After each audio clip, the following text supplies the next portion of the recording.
చేస్తాడు దేవుడు. అయినా సరే మనం దేవుని సన్నిధిలో నిలకడగా ఉంటే మన సమస్తాన్ని కూడా దేవుడు సఫలపరచుతాడు. సామాన్యమైన మోషే గారిని చిన్న కర్ర ద్వారా పిలిచాడు, కర్రతో వచ్చాడు.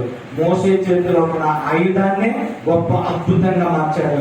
కర్రను విడిచిపెట్టి నా దగ్గరికి రమ్మన్నాడు. ఆ కర్రతో ఎప్పుడైతే ఆ కర్రను పడవేయలేదు కానీ ఆ కర్రతోనే అద్భుతం చేశాడు.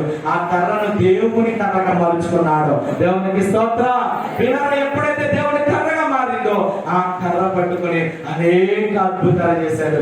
ఎట్టకేలకు ఆ అద్భుతాలు, ఆ సూచక్రియలు అన్ని చేసిన తర్వాత ఆ ప్రజలను దేవుడు నడిపించాడు. మన దేవుడు నమ్మదగిన దేవుడు. ప్రియులారా, మనం సమస్తమును విడిచిపెట్టి ఆయన వెంబడించకపోతే కనుక మనలోనే ఉంటే కార్యాలు పొందలేం. నువ్వు వస్తున్నావు దేవుని సన్నిధికి, నువ్వు దేవుని సన్నిధిలో ఉన్నప్పుడు దేవుని కొరకే బ్రతకాలి కానీ కొంచెం అటు ఇటుగా ఉంటే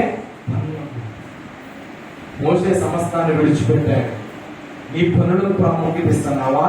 లోకంలో నీకు విలువైన దాని కొరకు చూస్తున్నావా?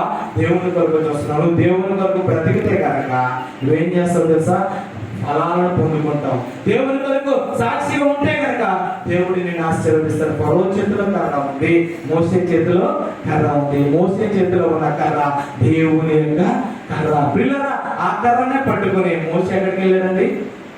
యుద్ధం జరుగుతుంది. ఇశ్రాయేలీయులకి మొట్టమొదటి యుద్ధం జరిగినప్పుడు అమాలేకీయులతో మోషే గారు ఆ కర్రను పట్టుకుని ఊరును తీసుకుని ఆగం తీసుకుని కొండపైకి శిఖరం ఎక్కారు. మోషేతో పాటు ఆ కర్ర కూడానే ఉంది. ఈ కర్ర చేసిన అద్భుతాల్లో ఇశ్రాయేలు ప్రజలందరూ కూడా మనసులో ఉంచుకున్నారు. ఈ కర్ర చేసిన విజయాలు, ఈ కర్ర చేసిన అద్భుతాలు ఏమిటో తెలుసా? ఆ యుద్ధంలో గెలవడానికి కారణం ఏంటో తెలుసా? ఈ కర్ర ద్వారా ఒక ఆశ ఉంది వాళ్ళకి. ఏమిటి ఆ ఆశ అంటే, మోషే గారి చేతిలో కర్ర ఉంది, దేవుడు మనకు విజయం ఇస్తాడు అని ఒక ధైర్యం ఉంది. ఎవరికి? ఇశ్రాయేలు ప్రజలకి. మోషే గారికి కూడా ఒక ధైర్యం ఉంది. ఈ కర్రను వాడుకున్న దేవుడు, జీవము లేని దాన్ని వాడుకున్న దేవుడు, జీవము కర్ర నన్ను విడిచిపెడతారా? విడిచిపెట్టాడు. పిల్లరా, అదే యుద్ధంతో వారంట ధైర్యంగా యుద్ధం చేశారంట. ఇంచుమించు 430 సంవత్సరాల దాకా ఇశ్రాయేలుకి యుద్ధం ఉందా? లేదు. తినేసి ఆ పని చేసుకోవడం తప్ప యుద్ధం ఎవరికీ లేదు. మరి యుద్ధం గెలిచారు కారణం ఏంటో తెలుసా? మోషే గారు పట్టుకున్నటువంటి కర్ర.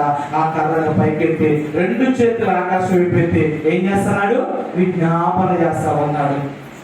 ఆ కొండ పైన ప్రార్థన చేస్తా ఉన్నాడు. ఆ చేతులు బరువెక్కినప్పుడు ఆ చేతులు బరువెక్కిపోతున్నాయి, చేతులు లాగేస్తా ఉన్నాయి. కానీ ఆ ప్రజల విజయం కావాలి కనుక 2 చేతులు సరెండర్ అయిపోయాడు దేవుని సన్నిధిలో. ప్రభువా, నీ సహాయం మా బిడ్డలకు దయచేయి అన్నాడు. ఎప్పుడైతే అలా ప్రార్థన చేశాడో ఇశ్రాయేలీయుల ప్రజలకు విజయాన్ని చూశాడు. వారి స్వలాభం కాదు కానీ మోసే ప్రజల కొరకు బ్రతికాడు. దేవునికి స్తోత్రం. ఆ విధంగా మోసే గారి చేత 3 కార్యాలు మనం చూసాం.